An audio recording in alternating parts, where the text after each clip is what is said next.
Ya te digo. Good eye, good it. Ya ¿A ti también te lo ha dicho? a mí también, sí, y a mí me dice lo mismo, por si no me doy cuenta. Ya, claro, claro. Vale, vamos a la radio. Sí. Emily Cortavitarte, ¿qué hay? Buenos días. ¿Qué tal? Buen día.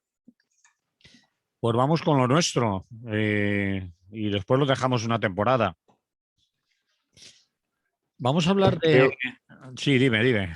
no, que creo que las oyentes y los oyentes no van a saber encontrarse sin nuestro programa, ¿no? Sí, lo pasarán mal, sufrirán, tendrán Claro. que escuchar otras cosas, nos echarán de menos y cosas así. Pero ¿qué le vamos a Sustituirlo hacer? por un libro, una buena playa y una cervecita, Eh, que no es lo mismo, claro. no es lo mismo, ¿no? Vas a comparar. Por supuesto. Vamos a ver, vamos a hablar para empezar del CENU. Y la gente dirá, ya estamos con taquitos y haciéndose el listo este. El Comité de la Escuela Nueva Unificada, sobre la que estás trabajando ya un montón de tiempo. Vas a sacar un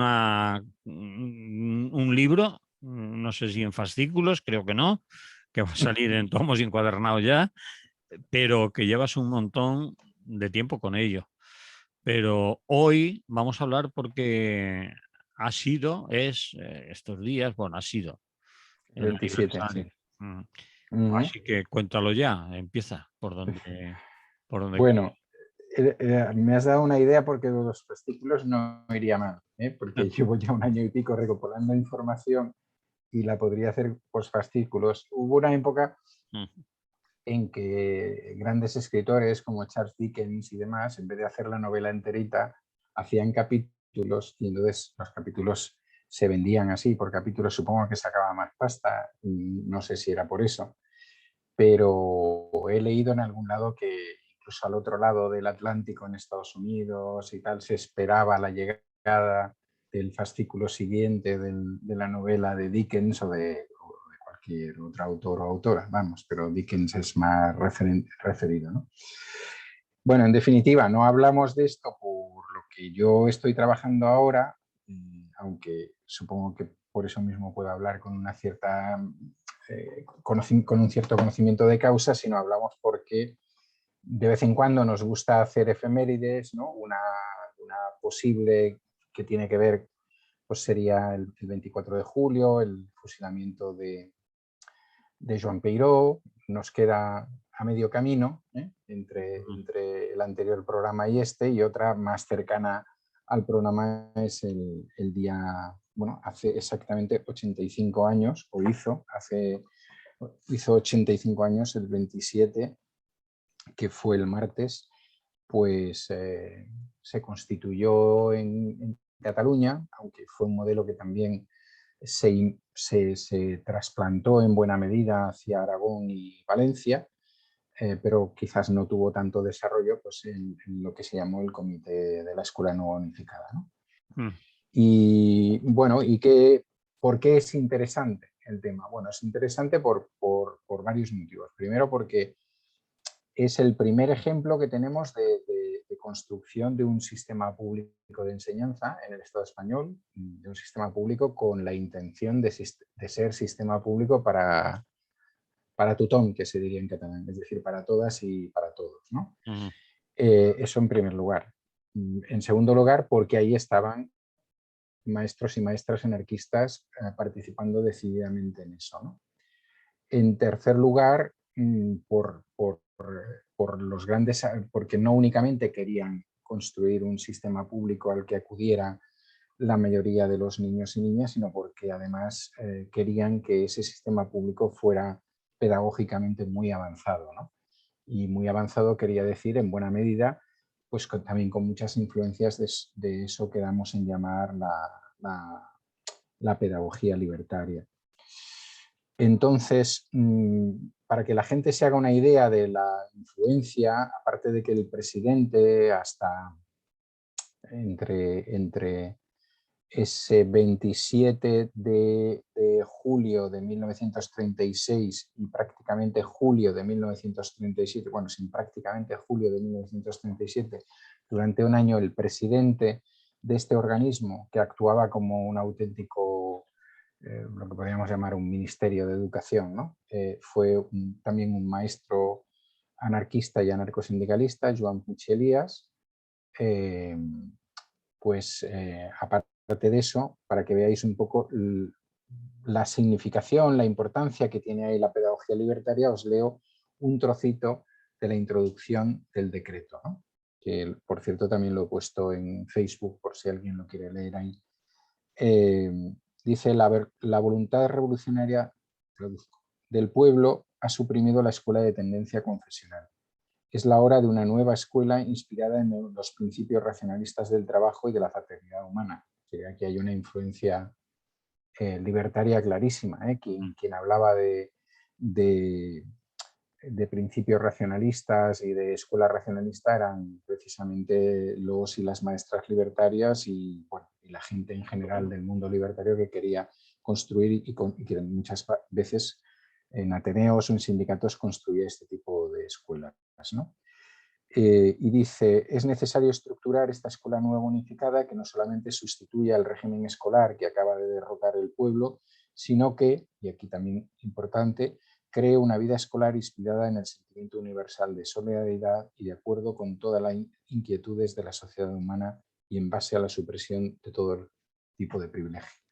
Entonces, todo eso, si alguien vuelve a oír esta grabación y se coge y tiene a su lado la resolución del Congreso de Zaragoza de unos meses antes, de mayo, el apartado dedicado a la educación, verá que está en buena medida reflejado y el Congreso de Zaragoza lo que hacía era recoger pues, los aprendizajes desde Ferrer, desde las escuelas racionalistas y desde otros movimientos de la pedagogía libertaria, ¿no?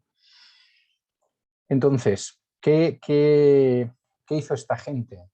Pues esta gente eran, por cierto, el comité, que era el comité como de Cataluña, ¿no? Estaba formado por 4 maestros de la CNT, 4 de la UGT y presidentes o directores o rectores de la escuela normal, de la universidad, de la Escuela de Bellas Artes y de la Escuela Industrial. Y este grupo de 12 personas, en principio, tuvo que crear un sistema público de educación nuevo, diferente, a pesar de que había habido la República, pero la República realmente había avanzado, había conseguido avanzar muy poco el proceso educativo. Este es un tema del que normalmente no se habla y es evidente que en todos los territorios que no quedaron bajo el mando franquista, los procesos educativos avanzaron muchísimo justamente en esa época, no precisamente cuando, hubo el primer gobierno reformista o en la primera etapa del Frente Popular, ¿no? Bueno, esta gente había que empezar el curso el 1 de octubre, no querían tener a los niños en la calle, cosa lógica, niños y niñas, y montaron un sistema, ¿no? Montaron un sistema que además, por primera vez en el Estado español y por primera vez en muchas partes de Europa, era desde los 0 a los 15 años. Es decir, había la posibilidad de la escolarización desde los 0 años, ¿no? Hasta los 15. Recordad que ahora 0,3 todavía no lo tenemos, como escolarización pública que cualquier persona que la busque y que la va a encontrar, sino que en muchos de los casos la van a dirigir a la enseñanza concertada o privada directamente.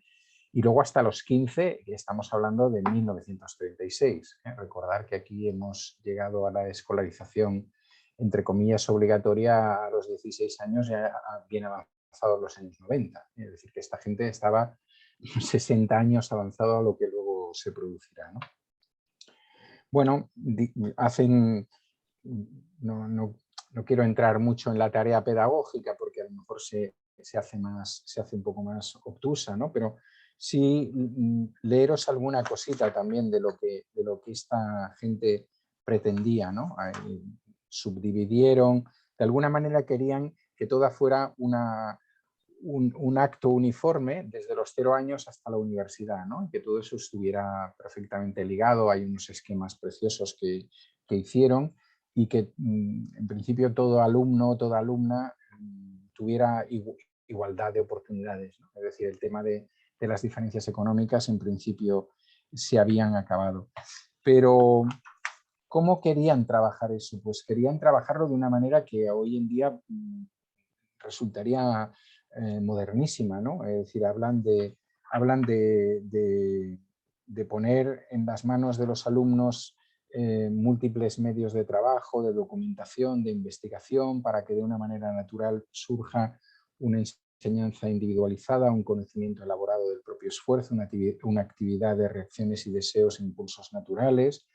O, por ejemplo, dicen no queremos construir con esto, ¿no? Y dicen, no queremos construir esas inteligencias llenas de datos teóricos y verbales, que lamentamos en nuestros escolares, si en cambio queremos obtener personalidades vigorosas y ricas de posibilidades. Es decir, era un proceso tremendamente radical, cambiante, avanzado, utilizando las técnicas más modernas, el contacto con la naturaleza, dándole mucha importancia a la escuela rural, por ejemplo, al aprendizaje técnico.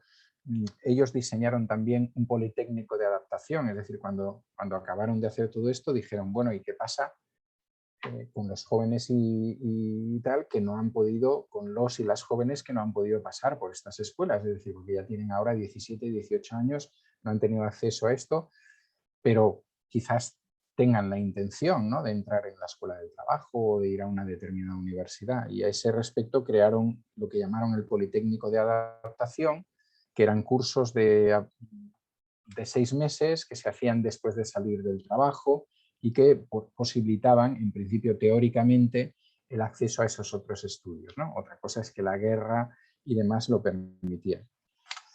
Bueno, y me diréis, bueno, ¿y cómo consiguen esto si no había tantas escuelas y si realmente los gobiernos anteriores y por supuesto el gobierno de la República pues tampoco tenía tantas escuelas construidas y demás?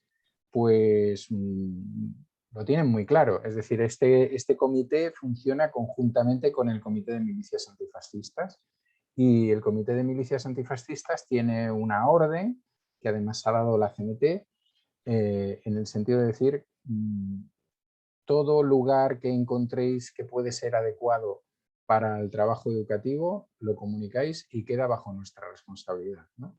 Entonces, a ese nivel se hicieron escuelas nuevas, no de cualquier manera, sino rehabilitando, pues, por supuesto, en lo que antes habían sido colegios religiosos, que ya dejaron de funcionar como tales, pero también en mansiones señoriales, ¿no?, donde cada una de las habitaciones permitía hacer un aula, donde además los jardines y los patios eran lo más adecuado para lo que ellos entendían debían ser los patios de los alumnos y alumnas, la manera de estudiar las ciencias naturales, etcétera, etcétera, ¿no?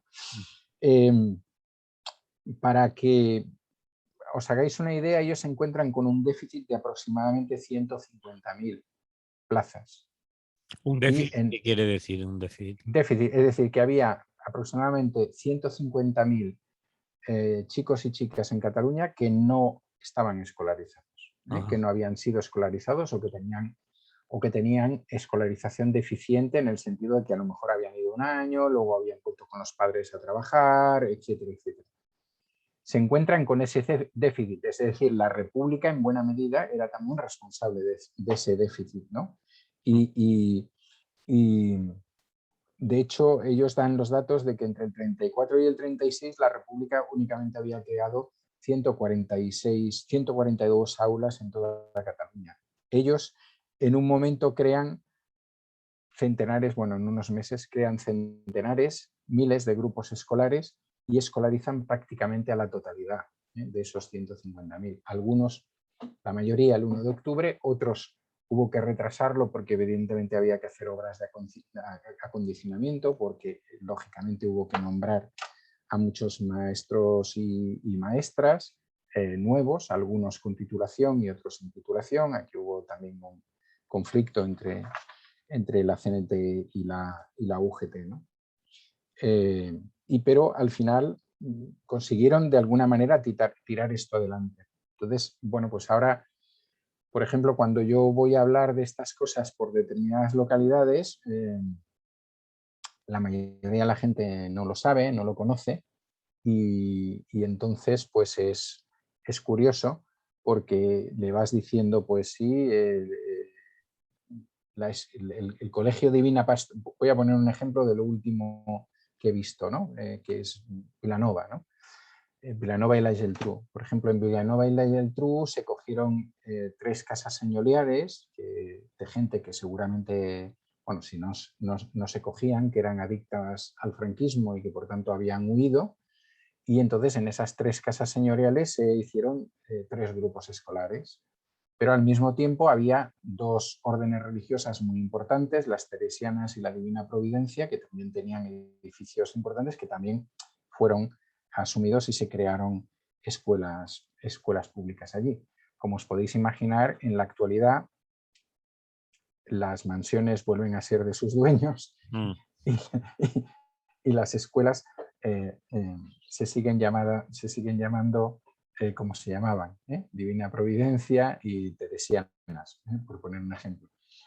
Pero más, es decir, alguna de la gente rica de Vilanova pues había abandonado sus chalets cerca del mar y esos chalets fueron también expropiados para que sirvieran para hacer colonias infantiles y en un momento dado, cuando la cosa se puso más dura a partir del año 37, sirvieron como colonias refugio para niños y niñas que provenían de otros frentes, ¿no? Especialmente del norte y también de Madrid. Bueno, pues esa es una parte importante de la labor que hizo esta gente, es decir, su historia no pasaba únicamente por colocar a los niños y los niñas en un espacio, sino además por hacer pues un tipo de trabajo pedagógico muy creativo que en muchos casos la gente continuaba recordando muchos años después. Y aprovecho aquí para explicar la anécdota de por qué a mí, que no conocía nada del tema, me empezó a interesar el asunto. Fue en una reunión con compañeras y compañeros en el exilio que se hacía normalmente en Béziers, que acudíamos a gente de la fundación y bueno, algunos representantes de la CNT, ¿no? Ya éramos CGT en esa época. Y bueno, después de hablar con ellos y ellas de cómo estaba la situación aquí, que ellos y ellas nos explicaran también, se hacía una comida muy agradable en la casa de Sara Berenguer y de Jesús. Y bueno, y a la tarde cuando estábamos así en la tertulia, pues 2 o 3 de estas mujeres, también lógico que lo hagan mujeres, los tíos no somos capaces de hacer estas cosas, sacaron sus cuadernillos de la escuela. Es decir, porque en ese momento había un cuaderno de clase, ¿no? Y el maestro también tenía un cuaderno de clase, ¿no? Y, por ejemplo, una de las cosas que se hacían es que el último cuarto de hora se dedicaba a la reflexión tanto del maestro como del alumnado de qué era lo más interesante que había pasado aquel día, qué cosas creían que habían aprendido o qué reflexión tenían pues, sobre cualquier cosa, a lo mejor la pelea que habían tenido, pelea verbal con un compañero o compañera o lo que sea. Ellas las conservaban. Yo os estoy hablando del año 90, de los años 90 aproximadamente, ¿no? Finales de los 60, principios de los 90, que es cuando yo digo, ¿y esto qué es? ¿No? Y cómo es que una parte muy importante de los maestros y maestras de la CNT participó en eso y ese es un tema del cual no hablamos internamente. Evidentemente, también os tengo que decir que en las facultades de pedagogía no se suele explicar esto, ni incluso en las catalanas, por supuesto.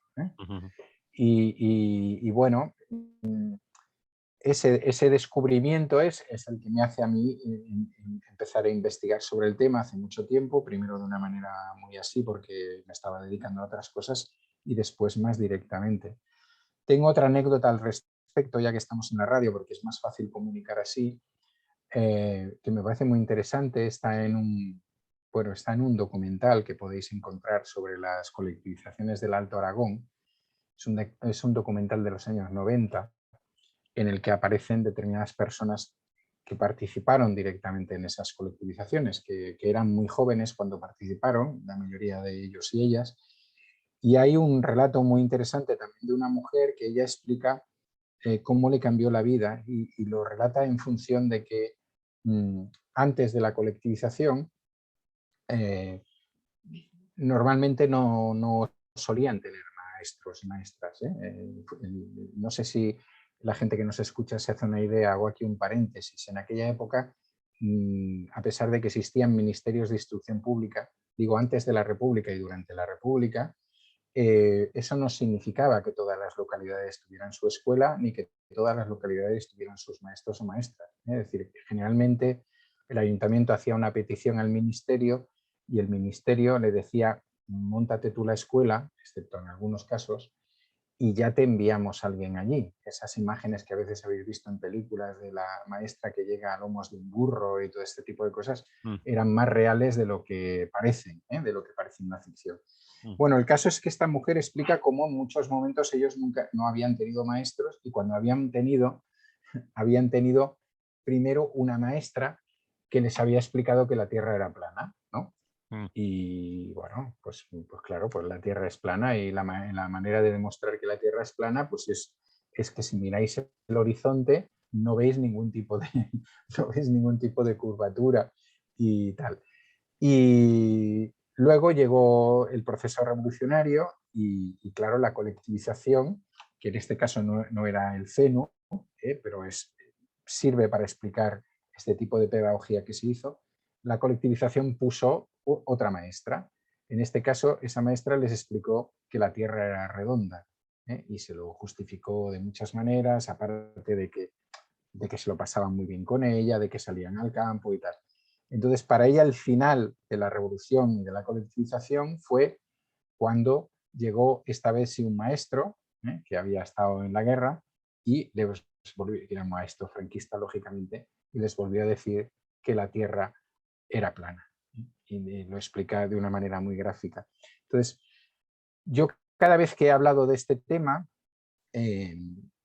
hasta hace relativamente poco me he encontrado todavía con personas que habían pasado hace poco en Caldas de Montbui. Y entonces la gente, ya con 90 y pico de años, recuerda esa pasión con la que iban a la escuela, ese buen hacer, esa actitud humanista, esa formulación, ¿no? Ahora imaginaros eso que tú pretendes que sea el conjunto del sistema público que había en esos momentos en Cataluña el que funcione de esa manera. Bueno, de alguna manera estamos hablando o celebrando esto, ¿no? Esto es lo que hay. Perdón. Cuando Sí. te estaba oyendo, estaba pensando, cuando has dicho mucha gente no tiene conocimiento, no tenía conocimiento de que esto haya existido. Incluso tú lo descubriste como lo descubriste y lo acabas de contar. Entonces, ¿esto dónde está? Es decir, ¿estás siendo tú uno de los pioneros o de los primeros que recupera esto del CENU? No, no A ver, exactamente. Es decir, en las ahí, escuelas de pedagogía has dicho no se estudia, no se nombra, en la no, universidad yo una de tampoco. las sorpresas o no sorpresas, ¿no? Porque yo no hice pedagogía, fui por historia y demás, y lo trabajo más bien desde un punto de vista histórico, también pedagógico. Eh, Cuando hago charlas, o bien la presentación del libro sobre pedagogía libertaria, que también hablo de esto hacia el final, o bien cuando hago charlas dentro de formaciones que hacemos, etcétera, en general la gente me dice, a mí nadie me... A ver, también me dicen que pocas facultades les han explicado Ferrer y Guardia. Sí, Supuestamente es más conocido. sí. Pero muchísimas menos les han explicado quién era Puig Elías. Y Puig Elías no únicamente fue el presidente, es decir, del CENU. Es que anteriormente Puig Elías había sido el director de una de las escuelas más interesantes, escuelas racionalistas más interesantes de Barcelona, que era la Escuela Natura, a la que asistía mucha gente para aprender, bueno, para ver cómo trabajaban, etcétera, etcétera. Claro, entonces, ¿qué hay sobre esto? Pues sí, hay un libro muy interesante de Ramón Navarro que ocupa una parte, ¿eh? Porque Ramón Navarro publicó hacia finales de los 70 un libro sobre el proceso educativo en Cataluña, pues desde antes y también durante la Revolución.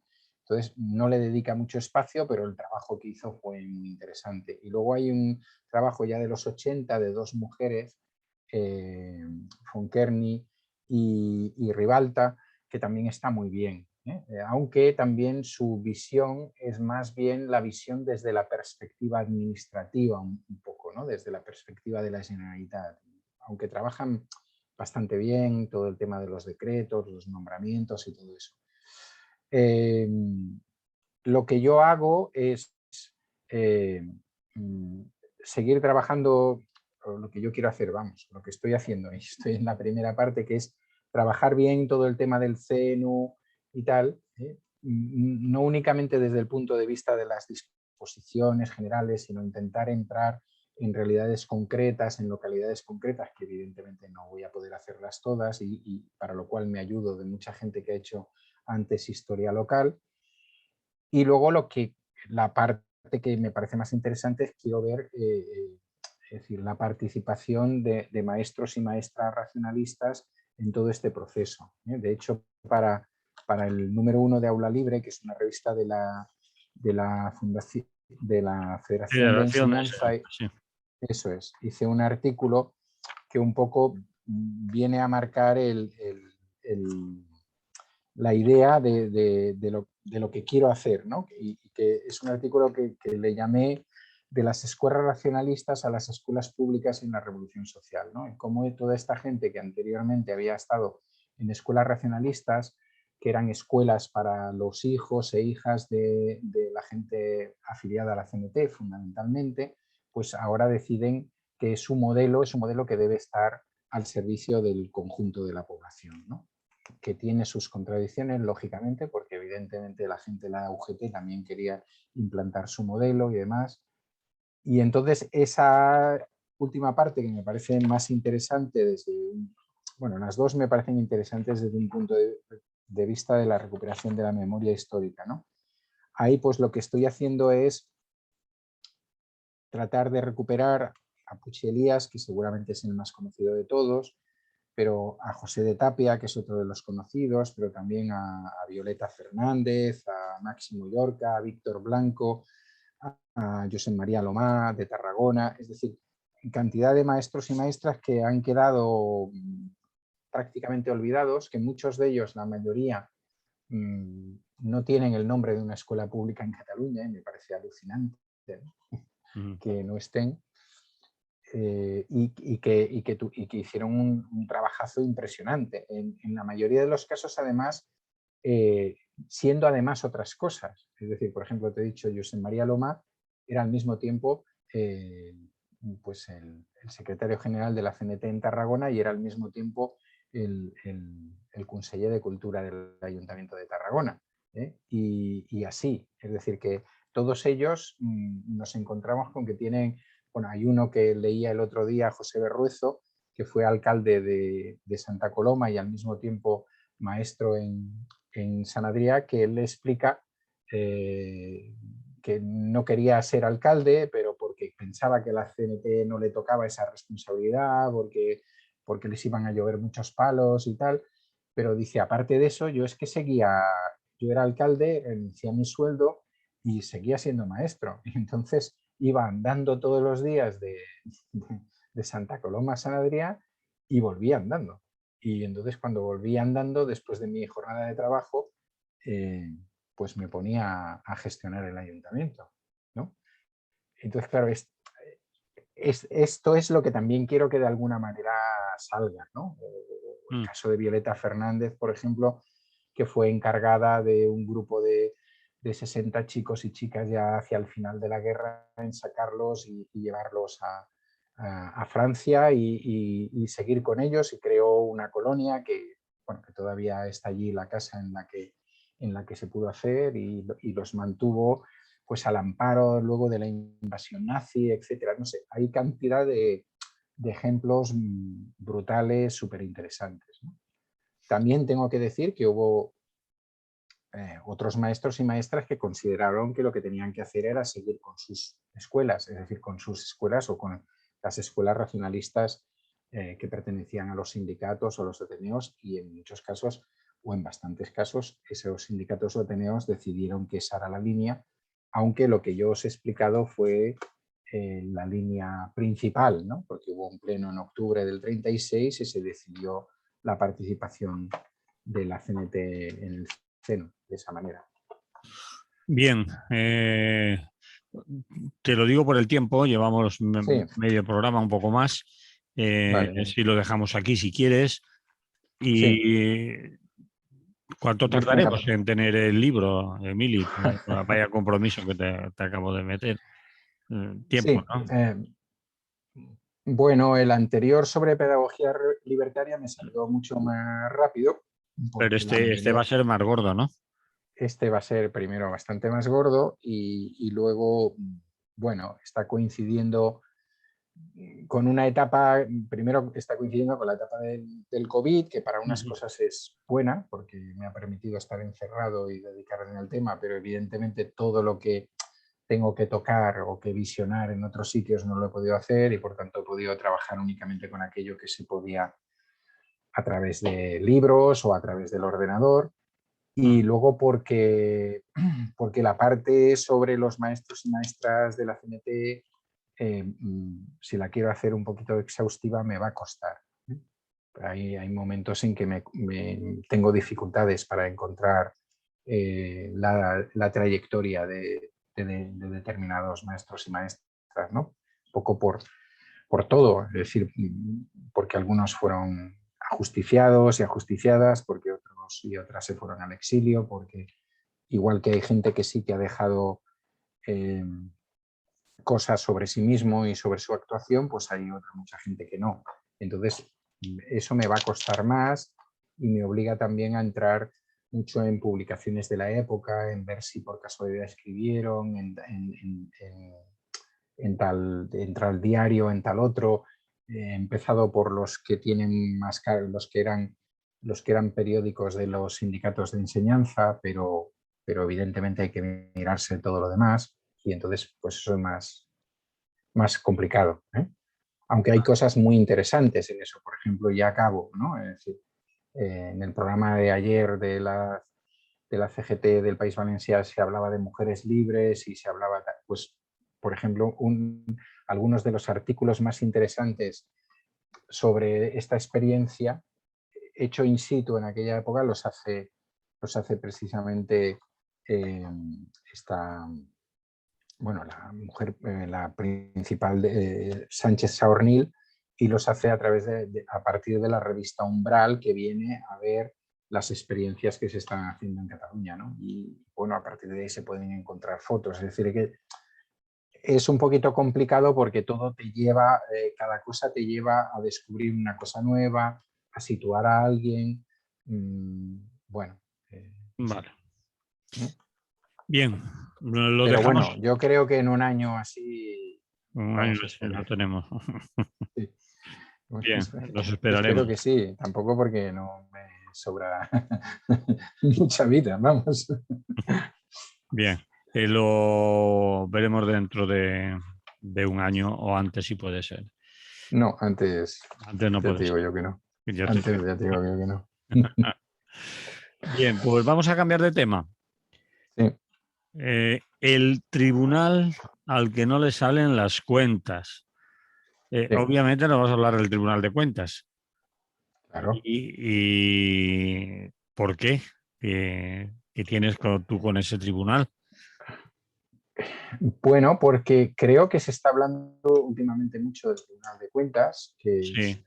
especialmente se está hablando en relación a esas 40 personas acusadas de despilfarro de dineros públicos. Mm, Y pues por hacer un poco de pedagogía, porque creo que la mayoría de la gente no tiene ni puñetera idea de lo que es el Tribunal de Cuentas sí, y probablemente se piensa que es un tribunal pues de jueces expertos en temas económicos y tal, ¿no? sí. Y entonces pues creo que vale la pena explicarlo un poquito, explicar quién está ahí, desde hace cuánto y Y a qué explicar se algunas. dedican y de dónde vienen y quiénes son. Sí, sí, Ha salido a la actualidad más que nada por el tema de Cataluña y de sí, la gente sí, del procés que le han dicho que deben tantos millones, ¿no? sí, O que se los piden, sí, o se los exigen, claro, o si se no los les exigen embargan. que lo restauren. Sí, Sí, a ver, os leo la definición para que os deis un poco de cuenta de qué va esto, ¿no? Dice, si entráis en el propio tema del Tribunal de Cuentas, dice, bueno, la Constitución y una ley orgánica definen al Tribunal de Cuentas como el supremo órgano fiscalizador de las cuentas y de la gestión económica del Estado, así como del sector público. Es decir, que pueden fiscalizar el Estado y el sector público.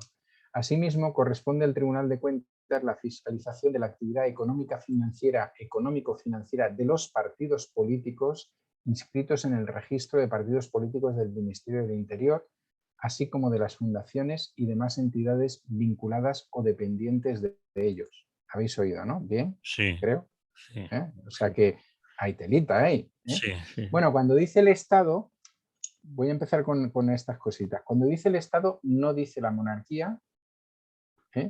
Eso Y el ejército no se pone, no dice el ejército. tampoco.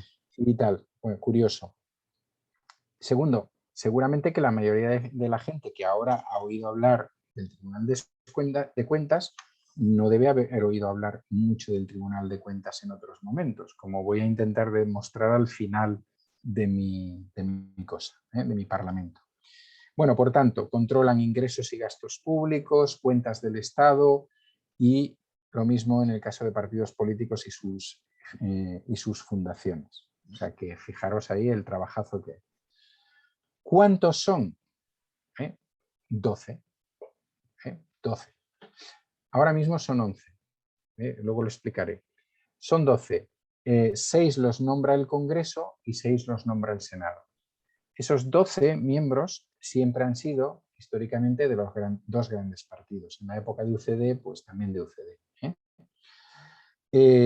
Ahora mismo hay uno que se llama Lluís Armet, que era del PSOE, que ha dimitido. Se le ha caído la cara de vergüenza y ha dimitido y ahora mismo quedan 11. De esos 11, 7 son del PP y 6 restantes son, perdón, y 5, 7 y 5, no, 7 y 4 son del PSOE. Eran 5, pero como el Lluís Armet se ha ido, pues ahora son 4.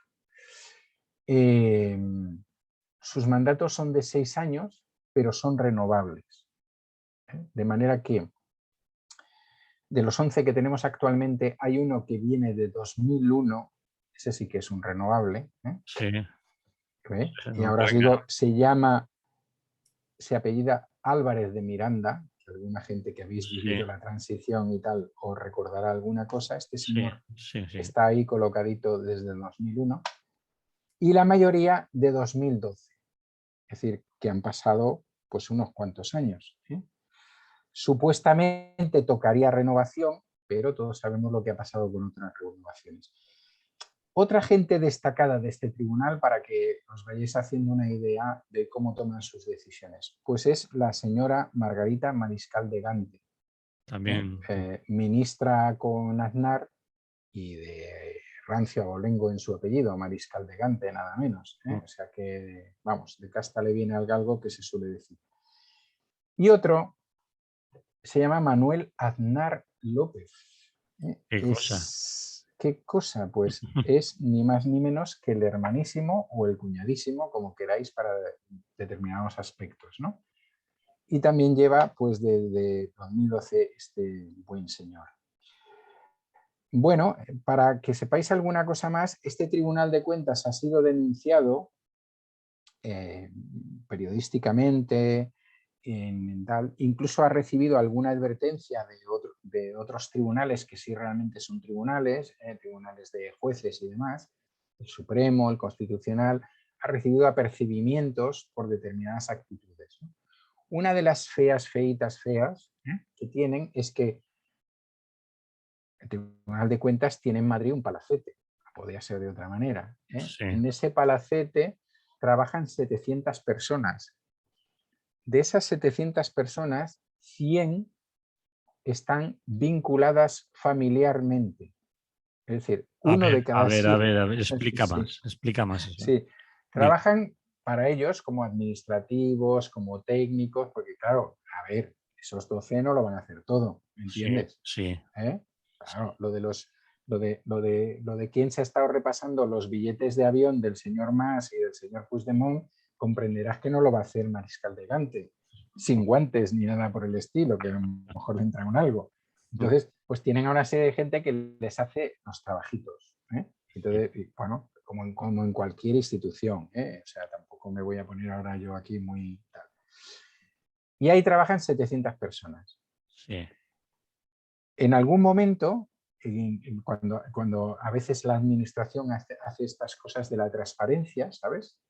Administración y transparente es un oxímoron, o sea, es imposible, pues entonces ha resultado que de todos los ministerios, de todas las entidades del Estado, etcétera, etcétera, resulta que es el menos transparente en el sentido de que 100 de las 700 personas tienen lazos familiares entre sí. Es decir, que a dedo. Bueno, hay tribunales. Para entrar a trabajar ahí tienes un tribunal de oposición. Ese Es decir, tribunal de oposición lo forman 5 miembros, de los cuales 3 tienen que ser de la casa.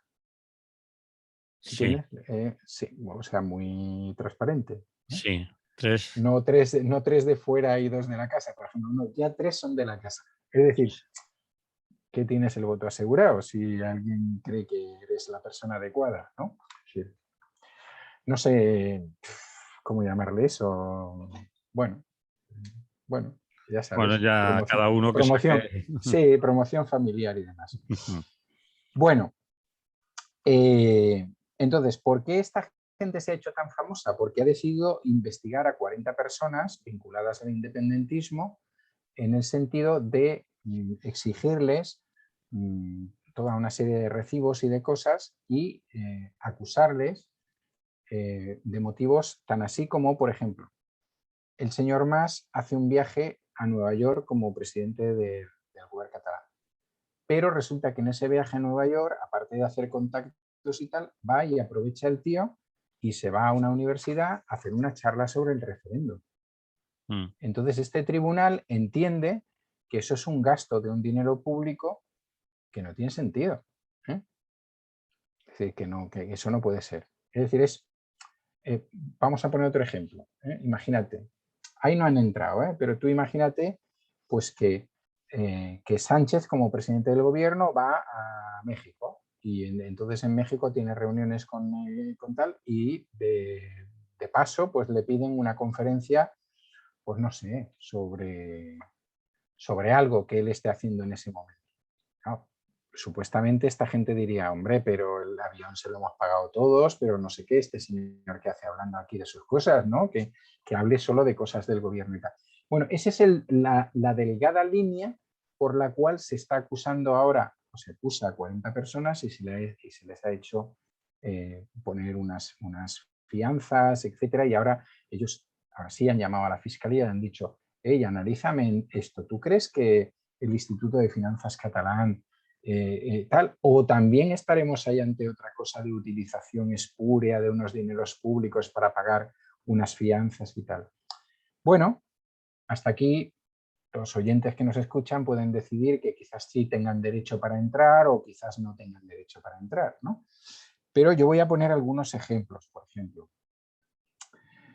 Financiación demostrada del Consejo Nacional de la Resistencia de Irán a Vox. ¿Alguien cree que el Tribunal de Cuentas ha intervenido? No. Respondo yo, ya, porque el criterio es ensordecedor. Por ejemplo, Gürtel, Eres, para decir tutti colori. ¿Alguien cree que el Tribunal de Cuentas ha decidido intervenir antes incluso que los tribunales que están juzgando esos casos y haber dicho, pues mire usted, señor el que más os guste, usted tiene que depositar aquí el dinero que no está claramente justificado y que se ha derramado por ahí.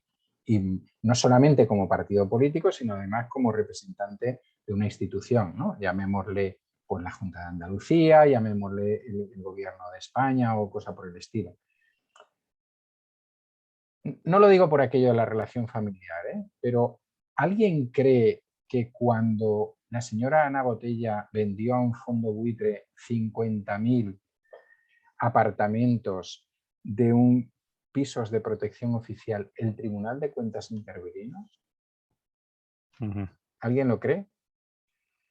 Veo que todo el mundo dice, no, no, no, no. Bueno, pues eso, no, no, no, no, no, no, no. Dice fiscalizador de las cuentas y la gestión económica del Estado, así como del sector público. Fíjate tú, ¿eh? Y ahí los tenemos. Tan tranquilos ellos con ese tema. O sea, ¿para qué me voy a meter en esa tontería si es mi cuñado? A ver, ya se habrá hecho la votación y habrán dicho, hombre, por favor, esto es tontería, ¿para qué vamos a entrar? No le conocemos ningún caso de multas serias a ninguna organización política, en ninguna administración del Estado por ningún motivo de fraude económico, corruptelas o cualquier otra cosa por el estilo. Pero ahora, evidentemente, están haciendo un papel. De la misma manera que hemos hablado aquí de determinadas sentencias o de determinadas opiniones jurídicas, en este caso pues tenemos a 7 miembros de un excelso tribunal que han decidido pues, que ellos le ponen un poquito más de carne en el asador. No vaya a ser que estos hablando se entiendan, ¿sabes? No vaya a ser que hay que ponerle un poquito de salsa a la mesa esa de negociación porque si no eso es muy sosaina, ¿no? Con esos dos ahí hablando. Bueno, supongo que se me entiende, ¿no? Lo que quiero decir. Bueno, esto es en definitiva, tampoco tengo mucho más.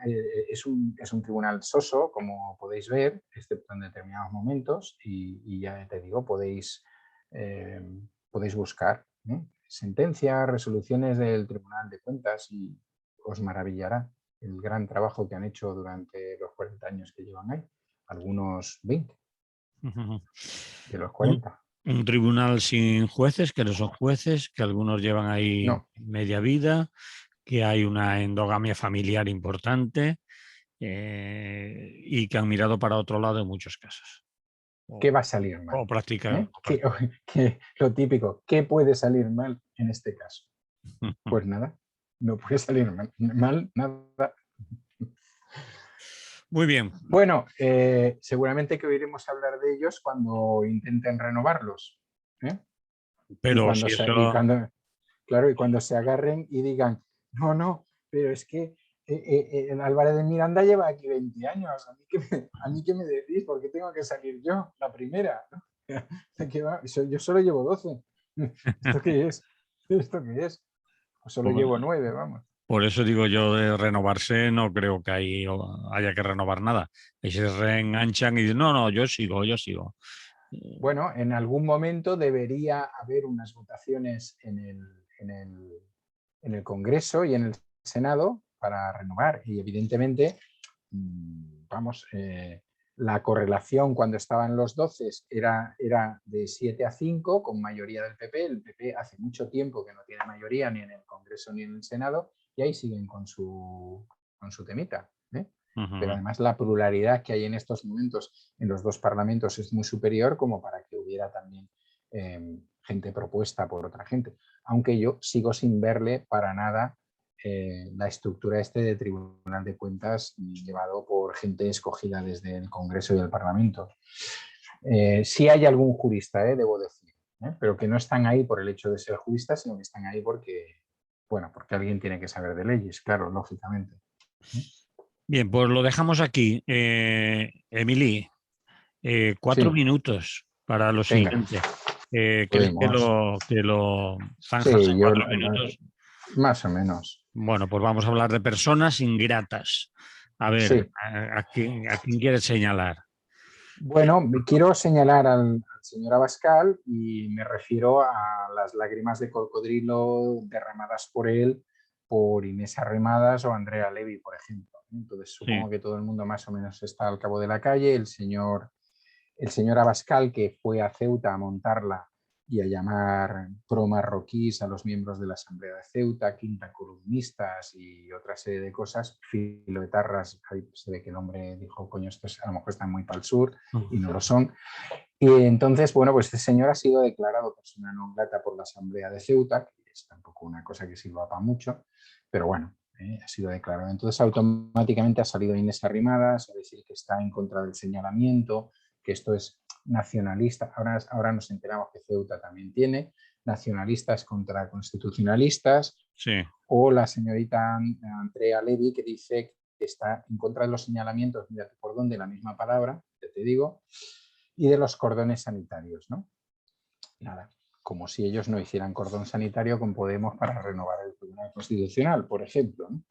Y entonces, pues, me he dedicado a mirar si a alguien más le daba por poner personas non gratas, ¿no? Y me he encontrado unas cosas muy divertidas, porque el PP gallego intentó en 2010 que la Xunta declarara persona non grata a Zapatero en Galicia, en el conjunto de Galicia, ya no en Ceuta, en el conjunto de Galicia, ¿no?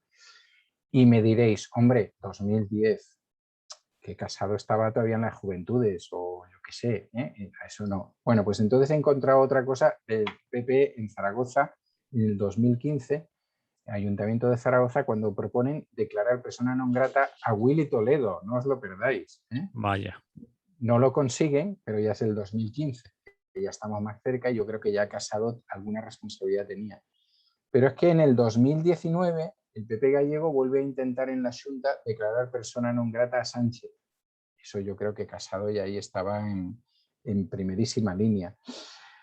Y en 2021, sin ir más lejos, en Navarra, en la Unión del Pueblo Navarro y el PP de Navarra han intentado declarar persona non grata en Navarra a la consejera vasca Arantxa Tapia. Pobrecita, que vamos, que ya me dirás, que creo que es la que lleva salud, creo que es la que lleva salud. Y así podríamos, y entonces vemos, pues eso, lo que tú decías, que hay personas que son ingratas y hay personas que son non gratas. Entre las cosas más curiosas que me he encontrado, porque afecta a más partidos políticos, es una decisión, creo que es del 2020, de una localidad que se llama Atarfe, que está en la Vega Granadina, 18.000 habitantes, me he entretenido en buscarlo, ¿no? En que con el voto del PSOE que tiene allí el ayuntamiento, el PP y Ciudadanos han declarado persona non grata a Otegi, que ya me dirás que se le perdió a Otegi en la Vega Granadina. Pero bueno, pasaba por allí. Pasaba por allí. Sí. Y en otro momento, pues han intentado lo mismo con Otegi. Me he enterado que también en Fuenlabrada. En este caso parece que no salió. Bueno, pues eso. Es decir, que me parece alucinante, ¿no? Que me parece alucinante. No que ellos lo hagan, porque ya hace mucho tiempo que estamos hablando aquí de los tres, porque a Ciudadanos directamente hay que colocarle en el mismo sitio con el PP y con Vox, pero que me parece alucinante que esto pueda tener un seguimiento por parte de determinada prensa y que no haga esa mínima investigación que yo he podido hacer en media hora, 20 minutos, que es decir, intentos de declaración de persona non grata, y van y te salen. Y entonces, pues claro, se supone que el periodista, o no exactamente el periodista o la periodista que se ponen allí, porque suelen leer un prompter, pero el que hace el prompter, que a lo mejor ha estado trabajando toda la mañana, pues habrá tenido posibilidades de hacer algo. Pues no, pues no. Pues fíjate tú qué mala es la gente en Ceuta, que va un señor, les insulta y van y le declaran persona non grata. Pero vamos, ¿hasta dónde queremos llegar? Esto no puede ser. Es decir, hombre, aguanta los insultos, coño. Pero persona non grata... Le están dando muchas vueltas, va a traer, claro, está trayendo cola. Hombre, es que, a ver, ahora en serio, ya para acabar el programa, sí, es una pregunta que te por hago el a ti directamente. ¿Tú prefieres que te llamen pro marroquí y quinta columnista o que te declaren persona non grata? ¿Tú qué preferirías? ¿Qué preferiría yo? Claro, está claro, ¿no? Sí, a ver, no lo sé, no lo sé. Pro marroquí Y y, quinta y columnista. quinta columnista Sí, o sí, persona no grata. ah, Bueno, me daría igual las dos cosas, ¿no? Pero en fin. claro, Eh, es que él prácticamente me insultó, ¿sabes? Y además fue en el calor del argumento, pero que había él una... que pone de excusa, que lo han declarado sin ningún motivo, que no hay razón No, para, no, si que él además... la iba de buena persona, de buen chico. No, no, si es que además lo cojonudo es que Abascal no está diciendo nada más que el PP se ha abstenido y que lo va a tener en cuenta. ¿Eh? Y entonces salen Ciudadanos y sale el PP a decir, hombre, es que este señalamiento, es que esto no puede ser, pero no solamente ellos, sino que determinada prensa está ahí detrás jugando ese papel. Bien, lo dejamos aquí, Emily, cada uno que Venga, piense lo que quiera. sí, Nos oiremos cuando ya pase estas fechas tan señaladas, que es decir, el verano, y volveremos a hablar de más cosas, ¿vale? muy bien, pues nada, cuidaros mucho, aunque sea en pleno mes de agosto, que está la cosa chunguilla. Sí, sí, que está chunguilla. Sed buenas y buenos y nada, y nos volvemos a escuchar. Muy bien, hasta entonces, que haya mucha salud. Venga, un abrazo. Hasta entonces. Muy bien, nos hemos ido ya de la radio y de aquí tienes que ir a más sitios y nos vamos a ir Sí, también. Ya hablaremos vale, en septiembre, ya iremos vale, comunicando, vale, ¿vale? de acuerdo. Sí, ¿Vale? sí, sí. Pues ya nos ponemos de acuerdo para la primera semana, ¿no? En principio. No, no, para la ¿Qué? primera semana no, ¿No? Ah, bueno. seguro que no, porque Vale, vale. no vamos a coincidir Manolo y yo, pero ya, ya hablaremos. Relájate. Venga, eso. Chao. Hasta luego. Chao. Un abrazo, que lo paséis bien.